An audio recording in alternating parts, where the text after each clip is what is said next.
Good morning. Happy New Year. Thanks for joining me. If you're joining me, whether you're joining me live or whether you're watching this as a replay afterwards. Excuse me. This is the first live of the year, first of many. I'm going to do a live every other week on a Tuesday morning at about 9 o'clock so that you've got a chance to really build up a good portfolio. It's all right, I was just seeing who's joining us. A really good portfolio of videos that you can refer back to. So the first video of the year, the first live of the year, I think in some ways this is going to be one of the most important ones because we've had such a monumental time over Christmas and New Year. These times, these changes in routine, when you're really out of your routine, are a brilliant chance for you to be able to really drill down on what your relationship is with food.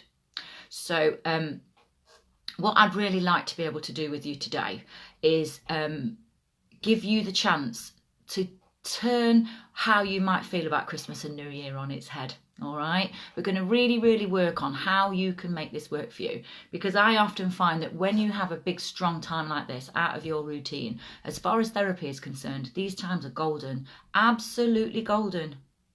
And especially Christmas and New Year, because you've got such a strong atmosphere around of permission. You know, literally it's that time of year when you can just, well, it's Christmas. You know, that's the excuse, the reason, whatever you want to say, that everybody's using. All of us do. It's Christmas. It's that time of indulgence. It's that time when you're doing something nice for yourself and you're giving yourself a bit of a treat and you're letting yourself off the hook a little bit. So all of this permissive thinking, permissive feelings that we have around Christmas and New Year make it doubly hard to stick to a restricted way of eating. More than doubly hard, really. On the surface of that might sound like a really bad idea. But I will tell you now that actually we can use this time for you, as I say, to really learn something about yourself and your relationship to food. We're going to really drill down on that, because once you have a really deep understanding of your own relationship to food, you then are able to use all the tools that I'm going to give you over the months to come to be completely in control of your relationship, your own unique relationship to food. So as you know, in my Dietless Life and also on Breakthrough Weight Loss, my therapy style, if you like, is very much geared to the kind of food that you eat. However, the kind of food that you eat is only 50% of the therapy, really. The food actually does become the therapy. And the reason why it's so successful is because you're giving yourself permission to enjoy food that actually help you to feel satisfied. You stop seeing food as your enemy and you start seeing it as your best friend. You give yourself permission to enjoy it. So what happens at Christmas time? We give ourselves permission to enjoy food. However, the permissive thinking around Christmas time says we give ourselves permission to enjoy the food that we wouldn't normally eat. So if before Christmas you were already eating a gorgeous range of foods that you were really enjoying, if you were, even slightly following eating lower carb and a really high fat way of eating, so if you were already firing out the carbs as much as you could and really embracing eating a more fatty way of eating, then you come to Christmas time and what is there left? What is there left to have permission about, really? It can only be the rubbish, right? It can only be the processed carbs and the sugars. The funny thing at Christmas, when I was a kid at Christmas, the sugar that we ate as kids was a selection box. Literally, it was a selection box. And that lasted us all over Christmas. There were 6 or 7 different chocolates. In fact, not all of them were chocolates. One would be a Milky Way, one would be a Curly Wurly. For those of you who remember Curly Wurlies, they were very nice. They were kind of chocolate and toffee, but you got little packets of sweets as well. You didn't get that much. You got a really small amount. And then as far as sugar was concerned, we had Christmas pudding and Christmas cake. And that was it. We had little coins on the tree. I do remember little chocolate coins that you could pick off the tree. You can guess how long they lasted in my house. They were gone. They were gone. They were gone in a couple of days, those chocolate coins. Once I found them all, they were all gone. So it really was the idea of having a treat then. This is we're talking about the 60s and the 70s. The idea of having a treat then was minute compared to the treats that we have today. The amount of sugar and processed carbs that we bring in, especially over the Christmas time, is enormous. And the amount of sugar that we give to the children over Christmas and New Year is also enormous. So the chances for you to fall off the wagon, you might say, are huge. Absolutely massive. The amount of temptation that you've got is almost impossible to resist. There is so much temptation. It's not just once. It's not just the selection box, is it? It's not just the Christmas cake. It's the mince pies. And it's not just the mince pies at home. It's the mince pies at work. It's not just the little box of Quality Streets. It's the huge tins of Quality Streets that are at work and at friends' houses, and so on and so on, and the amount of times that we go out over Christmas time as well. So the chances that you have for temptation are massive, absolutely huge. So as you come into the new year, I expect that you will have had some moment when you gave in, when you caved in and you ate food that you decided that you really didn't want to eat, but you felt like you didn't have any choice. So I can't really see your comments without my glasses on, but I'll have a look at them in a minute. I can see that Jill's here. Hi, Jill. Morning, honey. Morning, Tara. Okay, so yes, over Christmas, the chances of you not giving in are probably a lot smaller than the chances that you did give in. So rather than see this as a time to punish yourself, I'd like to invite you to see it the way that I do. And I promise you that this is a much better way of doing things. See it as a bit of an experiment. Okay, let's cop a bit of an experimental attitude about this and look back in a forensic way over what happened, because Christmas and New Year are the absolute best times in the year in such a strong way for you to be able to see your relationship to those rubbish foods. So-called rubbish foods because you don't actually want them, they don't do you any good, and you know they don't contribute to your healthy body or weight loss, right? So the chances are that it would have been either the sugar or the processed carbs. The chances of it being broccoli are quite slim. So taking a moment now, instead of beating yourself up, to look back over the Christmas and the New Year time. If you are a sugar girl, if you are a sugar addict, then I would imagine that it was the sugars of some kind. So this gives you a chance to really drill down on your own reaction to sugars. You might well find, as you look back over the Christmas holidays, that there was a particular kind of sugar that really, really called your name. I often find that it isn't all sugar, unless you're really in a bad phase. Unless you're really, really in massive crave mode, it isn't actually all sugars that's the problem. You'll probably find that there was maybe one or two really strong kinds for you that you found completely irresistible or almost irresistible. As you ever think about that now. For me personally, I find it's the really, really sugary stuff. You know, the stuff that's loaded with sugar. Maybe because I don't have sugar and it's not part of my radar and it's not usually in. I'll tell you this, actually, over Christmas time, we said to everybody, we're not having chocolates in the house. If you want them, people came to stay, people came visiting. If you want chocolates, bring your own, because we won't be having them. Because I know myself that, you know, I know my own relationship to sugar. And the really sweetie chocolates and the really sugary sweets are the ones that call me. But funnily enough, the thing that I remember over Christmas, the thing that called me most was the mince pies in the cupboard. They were so strong. The sugariness of them, the sugariness of the mincemeat in the mince pies was what, you know, got that kind of craving going. And I could hear them. I could absolutely hear them calling me from the cupboard. So take a moment right now to close your eyes for just a second as you look back over the holidays. And in the spirit of experimental attitude, not in the spirit of beating yourself up, in a forensic, interested way, have a look back. What was it that really, really called your name? If you were a sugar girl, what particular kind of sugar was it?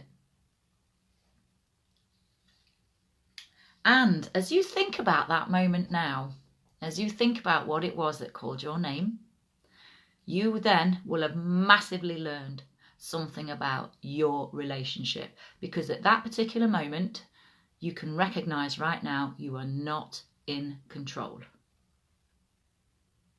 There is no point in even trying to suppress that feeling.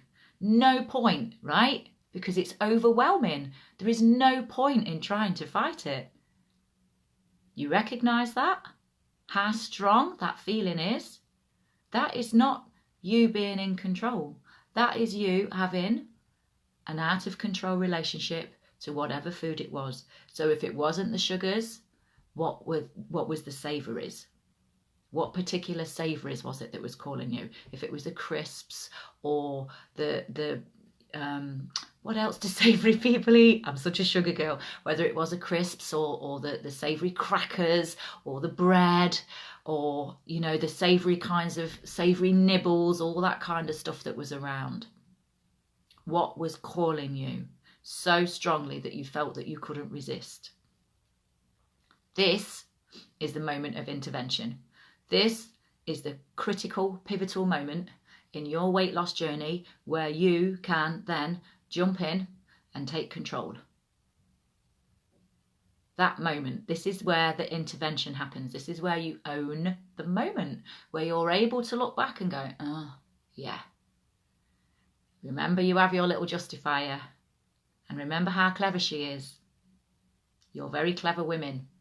Your justifier will be that little bit more clever. What did she say? I'll tell you what my justifier said as the mince pies are sitting there in the cupboard. Well, it always starts with well with me. Well, I can lose weight anytime I like. I know how to lose weight. I know how to do this. I know how to use all of my tools. And it is Christmas, and Christmas is a special time of the year. So, you know, I can just have one because I know I can get back on it whenever I want to. How clever is that? Because it's true. That's the thing about your justifier. What she tells you is the truth. She's very good like that. She's a part of you and she knows exactly what to say. And she knows that lies won't work. That will be the first hint to you that something's wrong. She will tell you exactly what's the right thing for you to hear, to get you to open the cupboard door, rummage for the mince pies, and yam one down before you've even thought about it. So as you think back to that moment now and how that happened for you, and you hear that little justifier's voice in your head, that moment, when you start to hear that justifier, this moment is the exact precise moment when your cravings kick in. That is the moment when you start to hear your justifier. That is when you are able to jump in, have this immense sense of sitting on your own shoulder as you hear her. Because luckily, I've been doing this for long enough to go, oh, great. That is fantastic justification.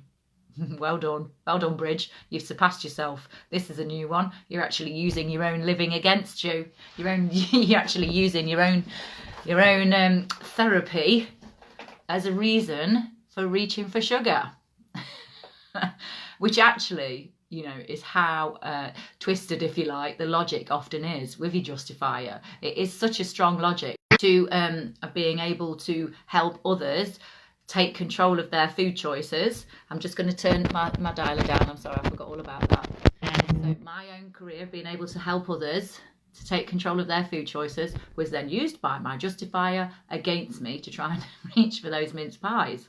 How clever is that? She's a legend. She's an absolute legend. I realised a long time ago that number one, I have to treat her with a sense of humour, because that completely deflates her power.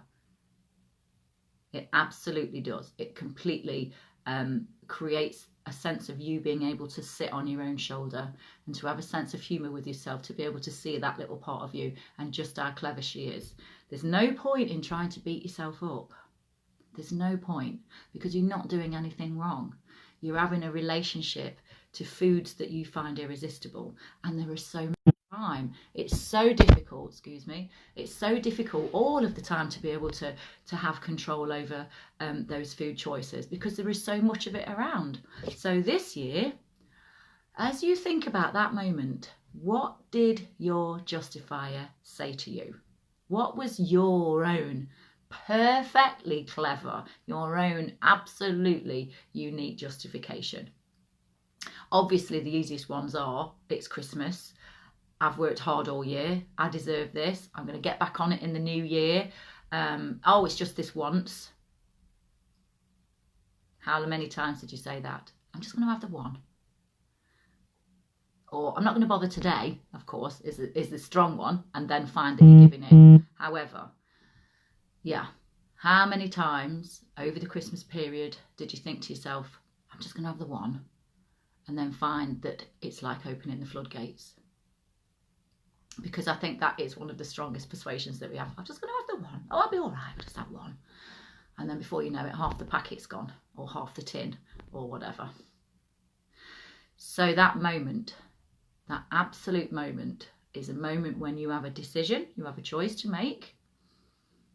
As you look back, you can either reach for that irresistible food, you can allow the justifier to win, as it were. That's a strong word though, because this isn't a battle. You can listen and follow the instructions of your justifier. You can follow the intention that that justifier has given you, or you can take a moment to sit on your own shoulder with a sense of humour and a interest, a mild interest. What's she doing? That's a new one. And the longer you go down this, path, this journey, the more clever she gets. She will get more clever as time goes on. What was she saying? Oh, wow, fantastic. And at that moment, the moment that your justifier kicks in, that instant second is when you feel your craving. Remembering, if you've heard any of these lies before, or you've gone through any programs with me, the craving is the driving feeling. The craving, the crave is all. The crave is the bit that you can't resist, because you're not supposed to. You're designed to obey your nervous system, your survival mechanisms, your fight or flight. You're designed to obey it. If you've got a fear of spiders, you are not reaching out and giving a spider a little stroke or picking it up and saying hello. You run away and scream and make an idiot of yourself or whatever that phobia might be, right? You obey your nervous system. And as far as crave is concerned, you obey your nervous system in exactly the same way. So that moment when you're hearing your justifier is that pivotal moment when you can have a breakthrough, a groundbreaking breakthrough in understanding your relationship to that particular food. And as I say, you might have one moment that really, really stands out at you where you thought you were in control and you realise you weren't. So don't beat yourself up. Cop this experimental attitude. And what I might say is, over the next week, write down these moments over the Christmas time. Just take a couple of minutes every morning to have a think about a moment when you realised you were not in control. And what was your little justifier saying to you? How was she trying to get you to reach for that food, whatever it was? What did she say to you? And in fact, if you like, I would love to hear some of your justifier's little persuasions. Put them under the thread. I'd love to hear what she said, because as I say, mine is really up in the game at the moment. She really is. She's but I'm able to stay one step ahead of her because I understand that craving feeling. I know it, and the first thing that I know, and this is almost like a deeper layer of it, because you've got your justifier and you're hearing what she's saying and you're obeying, or you're following her persuasion. But what is underneath all of that, I think, is a very deep thinking style that we have. I'll deal with it later. I'll deal with that. I'll have this now and then I'll deal with it later. And I think that is a very deep thinking style under all of this justification, under all of this irresistible relationship to food, is a sense of, I'll just deal with it later. I'll have this now and then I'll sort it later. So whatever that might be, your justification. But I find that that is more than anything underneath that driver. It's almost like, oh, you know, I'll just have it for now. Because remember that your nervous system, your amygdala, she does deal in the present moment. That's what she does. She deals in the present moment. All right, she doesn't think about long-term future thinking. That's not her way. She thinks about the immediate moment, and she drives you to reach for that, like that lizard with its tongue out, you know, immediate moment. So there's a deep underlying thinking, a deep underlying driver that says, we'll do this now, we'll sort the consequences later. And that's almost like, that's not even a thinking, it's more of a thinking feeling style that's really, really deeply part of the driver there. So once you have that understanding of what that moment is, what I'd say is, you know, I've got the tapping on YouTube. Have a look for it. Okay, it's on my YouTube channel, the TFT for sugar cravings. Bearing in mind, of course, that the savoury stuff turns to sugar. The cravings are the same. Even though it might not seem like it's a sugary sensation on your tongue, it's a savoury sensation on your tongue. By the time it hits your bloodstream, it's pure sugar. There's no different. So the tapping for the sugar cravings works just as well, whether it is a sugar urge that you've got going on or it is a savoury urge. So what I might say this week, every single morning, just for a couple of minutes, write down one of those moments when you either found that you gave in, because I'll tell you now, those mince pies, they did not win. I stood in that kitchen on my own shoulder, heard my justifier, recognised the cravings, and I'll tell you, it was a 10. It was a 10. It was so strong. They were calling me so strongly. So I went through the tapping, went down to about a 5. Had to do it again. But then it went down to a 0. Oh, the feeling. It was wonderful because I could actually sense they were still there, those mince pies, and I sensed them. I felt like they were still there, but they were not calling me anymore. It was like a signal from those mince pies had been switched off. The signal went quiet. Oh, what a moment. I was so proud of myself. I have to say, I had a little smile to myself. I won this time. I won this time. And that was a lovely feeling, obviously, because that made me feel completely armed and dangerous against the next time. However, unfortunately, around Christmas time, yeah, you pick your battles. There's a lot of battles to fight, isn't there? So, to sum up, see this as an experimental phase for you so that you can look back, you know, be mildly interested with a sense of humour and see what your relationship was. Pick out the strongest moment that you remember, whether it was either because you gave in or you thought you were just going to have one and you ended up having lots of whatever it was, the savoury or the sugar. And as you go back and remember it, you will remember your justifier and the justifications that she had for getting you to reach for whatever that food was. She will be there. You know, it's all unique. However, we do have some common threads going on. We really, really do with it. And if you like, you can do your tapping around that so that you can actually neutralise that particular food so that the next time you're around it, you won't get that repeat crave in the same way. And then write it down every day for a week. One thing that was calling you over Christmas.